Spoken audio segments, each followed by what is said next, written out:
Good morning, everybody. Welcome to the Flow Show. A new week begins Monday, the 13th of October. Hopefully my sound's all good and sharing's all good and everything with this bloody Zoom's all good. If not, I don't know, I might pack it in for the day. Anyway, hope you all had a good weekend. Hope you're ready for the week ahead. I need to click another screen. 1 second. Right, let's get cracking. I'm going to start with some data out of China over the weekend, overnight. We had some trade balance data, which showed a little bit of a drawback in the surplus that they had there. That's in yuan terms there, 645. Also a bit of a pullback in dollar terms too, though activity was doing okay. Imports and exports both coming in at healthy levels. That's in dollar terms there. Exports up 8.3%, imports up 7.4%. So activity picking up there, though. We'll have to see how that gets kiboshed or potentially kiboshed with all this latest bun fight that's going on, which I'll speak about shortly. While we're there on the numbers, we had some German data out as well, some price data, wholesale price data coming in as expected on the month at 0.2%. Over in Japan, tomorrow's, or overnight for us, but tomorrow for Japan is potentially going to be a bit of a crunch point for Takaichi and their LDP. Because the LDP and the Komeito parties are going to hold a joint meeting regarding the withdrawal. That's the Komeito withdrawing from the LDP coalition. Japan's CDP, Ishin and Kukumin leaders are going to meet also tomorrow to discuss potential partnerships, and Komeito has also indicated that it may hold talks with other opposition parties. So politics in Japan still at loggerheads, no clear outcome. It's still touch and go whether Takaichi will even become PM officially, and we're still waiting to hear when we're going to get that extraordinary Diet meeting to decide that. So politics still not far from trading the yen, so keep an eye on that stuff as well. Over in France, PM Le Cornu is back after resigning a few hours after becoming PM officially. He resigned. Now he's back to pretty much do the same task again. He's going to be forming a government which has pretty much been put together, and now he's got to try and get a budget on the table that everyone will vote for. So he could be resigning in a few days again as that revolving door on Hotel Mitterrand remains in place. Over in Germany, Economics Minister Klingbeil says that they are looking at a new exemption for defence spending. This is, long story short, they've got something called the debt brake, which they're not allowed, or they've limited themselves in how much debt they can issue, new debt that they can issue. They've already tinkered with the debt brake once. They're now going to seemingly tinker with it again, because all defence spending apparently won't be covered under the debt brake, allowing them to take the handbrake off and borrow more and get around their own rules. So this is Germany looking to borrow more and more. That's not going to be too good in terms of markets thinking for the euro. I mean, Germany is the most, or has been the most fiscally responsible country in the Eurozone. So they're loosening the purse string, shall we say. Let's see how much that goes on. Coming over to some data from last week. On Friday, we had Canadian jobs numbers, which came in a pretty solid, up 60,000, just over 60,000, with the bulk of that, all of that going in the full-time employment. A whopping 106,000 got tacked on there, while part-time came down 45.6 thousand. The unemployment rate stayed steady at 7.1, which was pretty positive, seeing as the participation rate rose a pip as well. So still a bit of a jumpy jobs market over there in Canada, and that unemployment rate will still be a worry for the Bank of Canada. After that data, the probabilities for an October rate cut by the BOC dropped to 57% from 72% before that data, or it was 72% before that data. So the market washing out a bit of expectations for another cut coming. That can all flip again on the next round of data, of course. We then got the Michigan flash numbers for October, consumer sentiment. That it was a bit meh. It went backwards, was expected to drop to 54.1 from 55.1. Instead, it came in better than expected at 55, but still down a small morsel over last month. Current conditions, though, that improved to 61. Expectations, that, if I can find it, came in at 51.2. So that was a bit of a loss as well. On the inflation metrics, 1 year CPI came in a bit low at 4.6. 5 year was unchanged. So overall, there was no disasters in the data. Some small minor changes, not a big deal there. If you want a bit of data, the St. Louis Fed has an economic news index for real GDP nowcast for Q3. And my mate, Mr. Brown, is going to love this because they count it to 5 decimal places. So their Q3 GDP nowcast came in at 0.42455% versus a 0.18243% prior. Crazy, just round it up, yeah, bozos. Anyway, so they're seeing that slightly better index numbers there for Q3 anyway. We have apparently got our final 5 for the Fed job, and no real shocks. Bowman, Waller, Hassett, Walsh, and Ryder are in the final 5. Now, obviously, Bowman and Waller are current Fed members. Hassett is a bit more of an economist. Walsh is a former Fed head. And Ryder is off of Wall Street, but been involved in various Treasury committees and whatnot. So no big shocks there.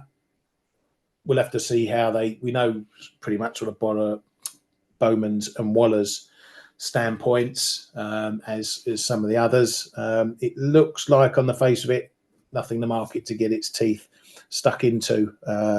These are pretty old hands in the game. So our mate Zervos not getting a look in, he would have been fun. Waller was out not long after. That was dropped by CNBC. He was actually speaking to CNBC as well. He says he doesn't know if he is a Fed chair finalist or not. Then speaking more broadly about the economy and monetary policy, he says there have been shutdowns before and there is a lot of private sector data to rely on, which shows there's a bit of a split amongst some of the Fed heads. Some are happy to rely on the private surveys and others are dismissing it, saying there's not enough data. So there's going to be a bit of a to do at the next FOMC. Anyway, back to Waller. He says ADP data is consistent where the BLS data was heading, which was towards negative jobs growth. He says the labour market is not tight in any way. The Fed needs to cut rates, but needs to be cautious about it. And says either the labour market rebounds or GDP will weaken. That is where the caution comes in. Then he said the Fed is not going to be aggressive or fast and will move in quarter point steps, which is a potentially big comment considering how President Trump would like rates to be cut. So that might go against his rhetoric, count against him in the final runoff. Fed's Muslim says inflation is materially above target and says only 10% of inflation we are seeing is tariffs. Says he's open-minded on a potential further cut as further insurance. He also said that St. Louis Fed will conduct its own survey to measure the labour market this month. They're going to do that to 20 decimal places probably. But anyway, let's see what they come up with as far as the jobs number goes. For those that don't know, the St. Louis Fed, they run a whole big data series called Fred. So you can get a lot of information and data off of that. So they do a lot of work in terms of data already. Hence why they're going to have a go at guessing the jobs number. Let's see what happens with that. And while we're talking about data, the BLS is going to publish the September CPI data on Friday, the 24th of October. Some of you may be seeing that on your calendars for this week, but with the shutdown, it's not happening. But the BLS has already said they're going to need to produce this data because it makes up part of calculating some social security payments, hence why that's being released. But that's coming on the 24th of October. That's a Friday at the usual time. OMB Chief Vault says that the job losses, the layoffs have begun. As far as I can tell, there's only been about 4,000 jobs layoffs announced so far, and they even managed to fuck some of those up. They cut some 1,000 jobs at the CDC, only to then reverse a lot of those after realising that some of those layoff notices had gone out to some people by mistake. So it's already becoming a bit of a mess. Right, let's get stuck into Friday's shenanigans. Now, this all came around. we knew about the export curbs that was announced last week, and that seemed to, get catch the market on the hop a bit, but nothing more really came of that. Well, that was until China started making a few noises Friday afternoon. The first thing they said was that the Ministry of Commerce strongly opposes the US imposing fees on Chinese ships, which was announced last week as well. Trump putting on fees for Chinese ships landing at US ports, saying that it hurts Chinese firms' interests and hopes the US corrects this wrong practice, and calls China countermeasures a legitimate defence and action. So that was one of their reasons why they went with those export curbs on those materials, rare earth materials and whatnot. So Mr. Trump decided to then drop a couple of truth bombs on us. He said that he's going to put on a massive increase on Chinese goods, 100% tariffs on what's already in place, so above what's already in play, with a deadline of November the 1st. He said China and Xi has pretty much taken a really bad turn. It sent them a really worrying letter, not hitting just the US, but hitting the globe, the world as well, other countries as well. So he really took a hard line, and it looked like Xi had really hit them hard. So Trump came out fighting, as you could imagine, saying it could be much worse for them than it will be for the US. He can do more measures and things like that. And the market had a little bit of a paddy, as you could tell by prices if you were around Friday afternoon. And that's we finished the week pretty much on the back foot. If you look at things like dollar yen, we were all the way down here in the low 151s. And then Sunday, things started to calm down a bit. There was talk in the press that perhaps China had overreacted, and that was from the Chinese side. Maybe they had overreacted a little bit or come on too hard. There was a little bit of drilling back by China saying that, oh, yes, we've got these export controls, but, we're going to apply them case-by-case basis. It's not blanket. A little bit of a drawback.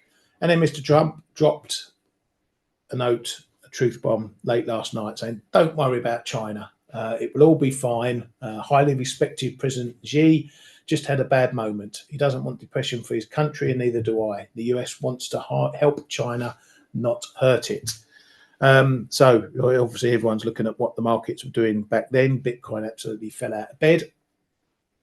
We have obviously seen a recovery since then on that Trump tweet and everything else. However, both the stuff that China's dropped on the US and the threat of Trump's tariffs are still in play. Okay, no one's reversed those at all. So they're still very much in play. They're still going to continue. So that threat is still there, despite them pulling back a bit, shall we say, on the rhetoric. We have seen a bit of a recovery in a lot of stuff, but that's why you're seeing things like gold and silver rocking on to new highs, because the threat is still there. China's curbs on exports and Trump's threats are still there. There's some other factors in play. particularly in silver. Give me 1 second, please.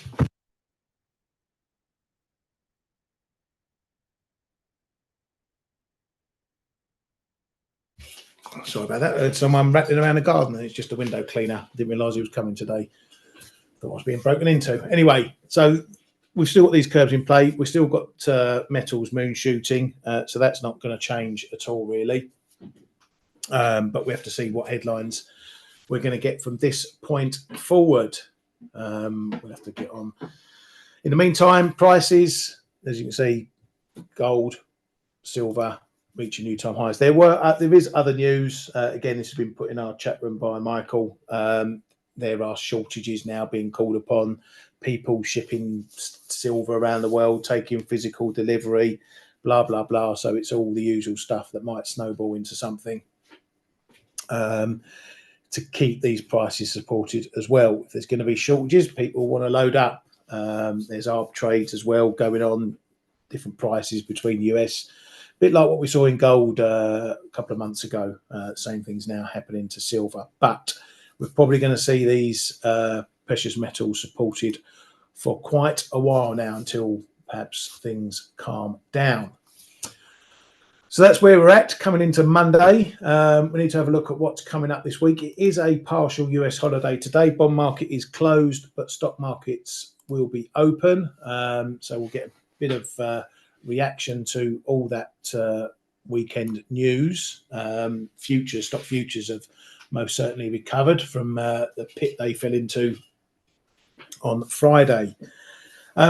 Data-wise, I would say we got some bits coming, but not a lot from the US. Pretty much all the US data is cancelled. That's the state-produced data. Anyway, we do have some private surveys coming out. It's the first manufacturing stuff starting to drop.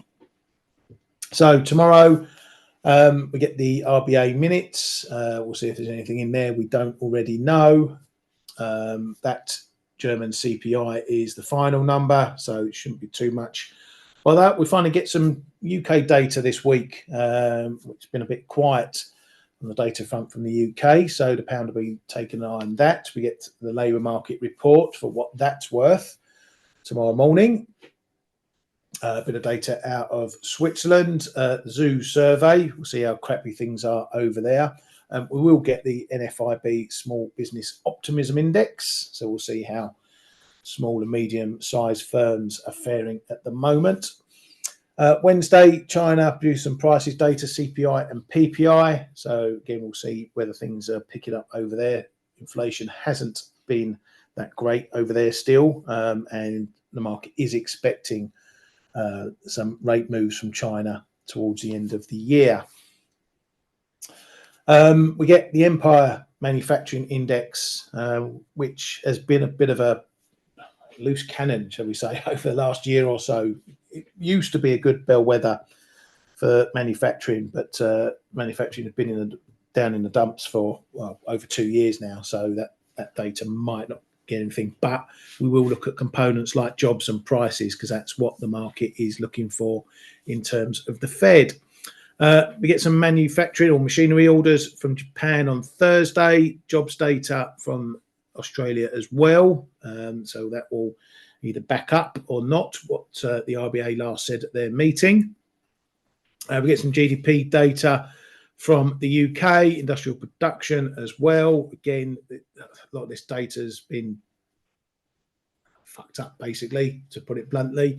I think this is probably the industrial production data is probably the only data yet that they haven't said they found errors in, if I'm correct. I could be completely wrong, but they found errors in problems in pretty much every other piece of data thus far. In the US, we're not going to get any of that data as pointed out, so we don't know retail sales, we don't know PPI, we're not going to know CPI and all the rest of it. But we will get the Philly Fed manufacturing data. So again, just another look at what's going on in that sector. Again, prices and employment will be the important factor. On Friday, again, another quiet one. Final numbers from the Eurozone CPI data wise, it's all US, and it's all going to be off the cards. Now, the industrial production data is actually data that the Fed produces, but they've already said that won't be coming because the data they use to compile industrial production comes from state sources, so they can't get the data they need to produce that data, so we ain't getting that neither. So data wise, fairly quiet this week, but I'm sure there's going to be plenty of geopolitics and everything else to keep us entertained, shall we say. Right, let's have a look at what's going on as well. Let's see any questions from you guys. Wonder what happens to soybeans if China doesn't buy from the US. Well, there'll be a glut if they can't sell them elsewhere. Long story short, prices will drop and American farmers will be in trouble, Fred. They're in trouble anyway because they ain't getting the 12 to 13 billion aid that they were due to get to help offset the prices of tariffs. So that's something that's going to be grinding along as well. Obviously, we're probably going to be playing the on-off shutdown game, whether they go for votes every day this week like they did last week. We are in week 3 and no signs of changes to that. So keep your eye on that. The longer it's dragging on, the greater the pain is likely to be. But yeah, that's still going on. Right. What else is going on? So I was just talking about dollar yen. Might as well start there. So we had this big move on Friday, really knocked the wind out of the sails of a lot of the market coming so late on a Friday afternoon. I didn't actually manage to get, I'm still short from up at 153s. I managed to get some off around the 50s. Completely missed that late move down there. So I didn't get any of that. We're back up, back above 152. We're just struggling around this 152, 25, 30s area. Not making any sort of decisive move here, whether we're going to get back above or hold it or hold below. Really, I'd keep an eye on this 152 again if we get a dip to there, if that's holding. Obviously, the Japanese political stuff is still front and center. So that could keep the yen on the back foot for a considerable while longer. Then we've got this intermediate line, bit of a pivot point, 152, 65, 75 up here. You can see we've been above, below, above, below, above, below, above, below, above, below. So just take your cues from that. If we can't get through or if we get above, can we stay above it? Otherwise, it's 153 and these prior highs in the 153.20s. But certainly, we don't seem to be wanting to continue to see a huge amount of yen weakness since we had that big move. But that doesn't mean we can't go higher. But as I've been saying, it's going to need another catalyst, I think, to get it going, or it's just going to do its grinding thing and keep going up. Euro dollar, that ran into an old level after the bounce on Friday. We got up to 116.30s. Banged ahead, banged ahead, banged ahead this morning, and then it's given up there. It's given up 116, trying to give up 115.90. I'm going to keep an eye on this 115.70s level again because it was a prior low. We broke it and then we found resistance into it. Couldn't really make a decision. Then we got back above it. So I'm not going to place too much faith in this, but if we bounce from there, then that could mean we're going to be changing this series of lower lows. Even if we get down to 115.60s and bounce from there, that might insinuate that something is changing in this pattern. But I want to see a bit more price evidence of a bottom forming before I believe we're done with this downtrend. So in the meantime, we could still yet be heading lower down. Dollar CAD, that didn't really do an awful lot, but it was pretty significant. And on Friday, we held this break level here, this line that I've been looking at for quite some time. I did actually add back to my longs on that test down there. It's tried to get into 140s. It's seemed to be struggling a little bit.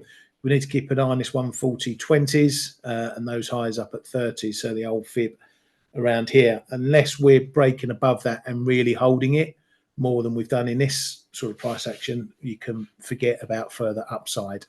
I hope it doesn't happen, but what we could find is that we're going to bounce around in another pretty tight range, a bit like what we did here for the last week or so. So 2 levels pretty clear. If we're breaking back below this again, or on another attempt, then we're probably going to be going back into this traffic area here.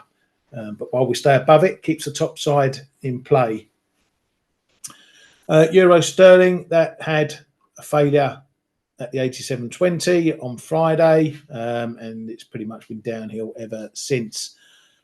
Playing around the same levels. We did have a little poke this morning or late overnight under that 86.90 area, but we're trying to hold it again this morning, but that's looking like a very weak bounce so far. 87.0607, and then it's given up the 87 level pretty quickly. So again, this one could be running out of puff, and once more we're going to be heading back into this area down here, which again just keeps this bearish move going. Okay, so if we make a new low, even by a few pips, then it's going to suggest that there's more downside coming. Ali, BOC rate pricing will change. No. What do you mean this has gone too high? It's gone from 135, 136. Can it top? No. Why has it gone too high? Look what it's done all year, Ali. It's done nothing but drop all year till the summer, and then it started to find support. So gone too high? No, we can't even get over the 38.2. So in this terms, it hasn't gone too high at all. It's respected the trend still, because we can't get over that and hold over that 38.2. So it's still got every chance of heading down. But this dollar CAD has really been bucking the trend in terms of correlations and stuff. When we've seen dollar weakening elsewhere, this one stayed solid. So, you know, we got the USMCA in play as well, and all those negotiations. So you can't just take this pair as, oh, it's dollar CAD, it's the dollar as well. So what happens in the dollar is going to happen here. It's got its own things and own themes to be trading on, which goes the same for dollar MEX. This one put me out of my recent shorts that I took. Let's go here. When I took shorts into here, these moves into the 1850s, I got some off, but this just blew me out on Friday. And no surprise to see us back below straight after that. And we're back in the box. I haven't shorted this. I'm tempted to have another little short. But again, I want to see whether we got this 1850 as solid resistance again, or whether we've cracked the egg and we could see a bit of a range extension. Maybe from the 30s, we start seeing something up to these highs now. So yeah, same thing here. You know, everything that the dollar has been doing elsewhere, and this one stayed pretty tight in this range. Again, USMCA stuff coming to the fore in this, as well as other things. China, that's obviously a good measure for what's going on over there, and it has stayed pretty stable. We did obviously have a look a bit higher, couldn't quite get up to the 715s in CNH. So China not willing to let this one off the hook, or off the leash, shall we say, just yet. Still staying pretty tight. Decent support, 712s, and we've got resistance into this area, 714s, 715s.